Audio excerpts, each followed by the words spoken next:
Clinton and Obama, their job was to destroy America, to take away nationalism and to destroy our borders and destroy our communities and our religion and our culture. That was the whole idea. It's not about, being kind to everyone. It's about destroying national pride and destroying the country from the inside. It's long been the plan of, you go back to Marx, who talked about it in communism. That's how you destroy the United States, is you destroy it internally. And that's what was going on, and that's what was stopped, at least so far.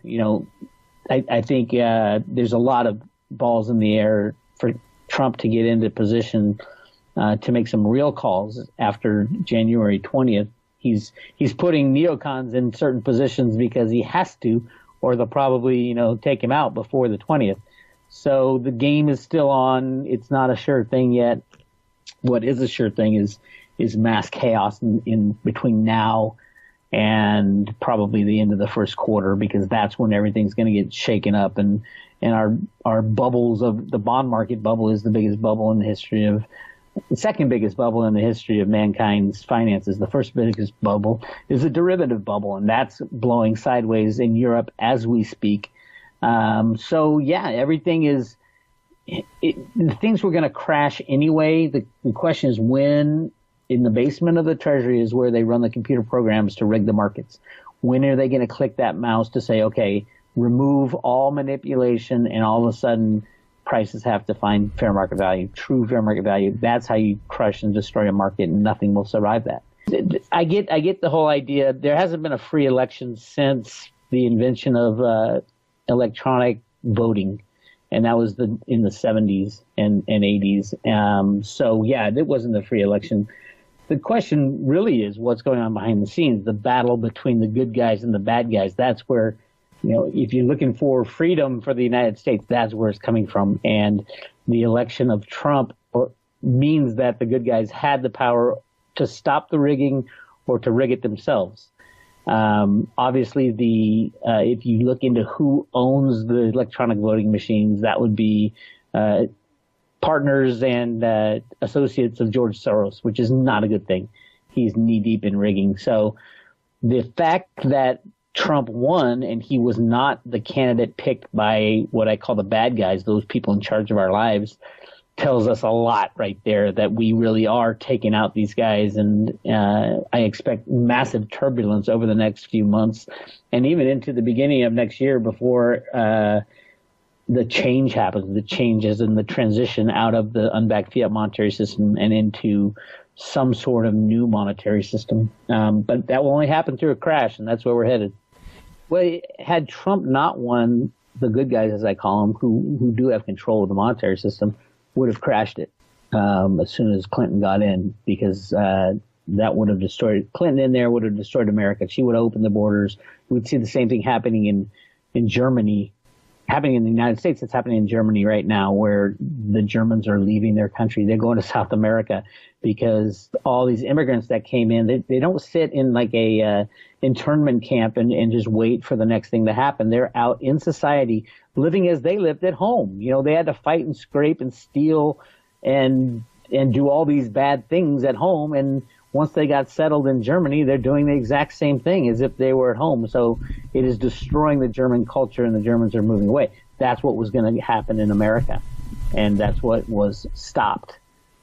Well, risk in markets, both sides have to crash the markets. There's no doubt about it. Trump wants the markets to crash. He's said it 50 times. We're in a bubble.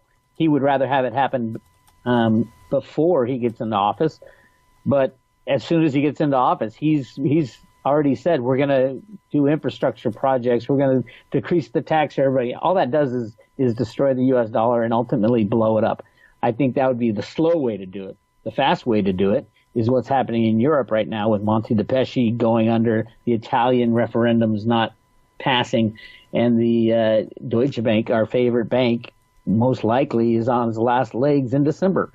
So would that crash the banking system, the monetary system? Of course. We're talking 50 trillion of derivatives going bad. Every single bank in the world will crash, which means the fiat monetary system would crash. Well, it ends the day we want it to end. the day that the United States no longer is the kind of kingpin, the person in charge, is as long as it serves to our advantage to play this game, we're going to play it. We can end the game right now, a click of a mouse in the basement of the Treasury, and we're seeing a lot of the economic power move to Asia. That's that was the beginning sign. It's got nothing to do with debt. The debt isn't even real. It's an IOU to themselves. Think about it. What is the U.S. dollar? It's nothing. It's a promise to give you another U.S. dollar.